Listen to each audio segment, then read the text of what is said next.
शनी नाव ऐकताच अनेकांच्या मनात भीती निर्माण होते. साडेसाती, अडथळे, नुकसान, परीक्षा. पण खरंच शनिदेव फक्त शिक्षा देतात का? की ते कर्मानुसार न्याय देणारे देव आहेत? आज आपण शनिदेवांची संपूर्ण माहिती जाणून घेणार आहोत, थोड्या वेगळ्या दृष्टिकोनातून. आमच्या पीस विदिन चॅनलमध्ये आपले खूप खूप स्वागत. शनिदेव हे सूर्यदेव आणि छायादेवी यांचे पुत्र आहेत. म्हणूनच त्यांना सूर्यपुत्र किंवा रविनंदन असेही म्हणतात. त्यांच्या दोन बहिणी तापी आणि यमुना, मोठे भाऊ यम देव, एक भाऊ मृत्यूलोकाचा अधिपती आणि दुसरा कर्मफळ देणारा न्यायाधीश. योगायोग आहे का की नियती? शनिदेवांचा जन्म सौराष्ट्र येथे वैशाख अमावस्येला दुपारी झाला असे मानले जाते. हीच त्यांची जयंती. महाराष्ट्रातील शनिशिंगणापूर येथे एक मोठा काळा दगड आहे, ज्यामध्ये शनिदेवांची शक्ती सक्रिय असल्याचे मानले जाते. इथे विशेष गोष्ट म्हणजे अनेक घरांना दारे नाहीत, कारण लोकांचा विश्वास आहे की शनिदेव स्वतः रक्षण करतात. सौरमालेत शनिग्रह सूर्यापासून खूप दूर आहे, म्हणूनच त्यांचा प्रदेश अंधकारमय मानला जातो.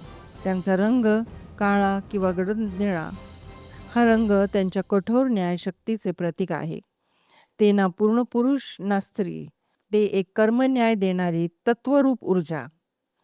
शनिवार त्यांचा दिवस, पश्चिम दिशा त्यांची दिशा, त्रयोदशी तिथी त्यांना प्रिय, लोखंड संबंधित धातू, काळे वस्त्र, जांभळी किंवा गडद निळी फुले, तुरट चव.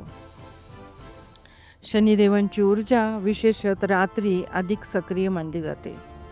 शनिदेव वायू तत्वाशी संबंधित आहे. त्यांच्यामध्ये तमगुण प्रबळ आहे, म्हणजेच दंडात्मक शक्ती. जर कोणी अन्याय, फसवणूक, अहंकार किंवा पाप करतो तर शनिदेव त्याला थांबवतात.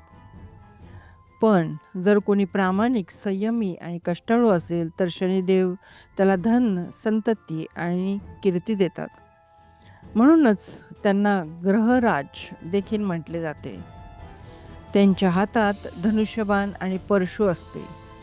धनुष्याचा आकार म्हणजे लक्ष्य निश्चित. जो चुकीचा मार्ग निवडतो त्याच्यावर शनिदेवांचे लक्ष निश्चित जाते. मानव शरीरातील स्नायूंशी त्यांचा संबंध मानला जातो.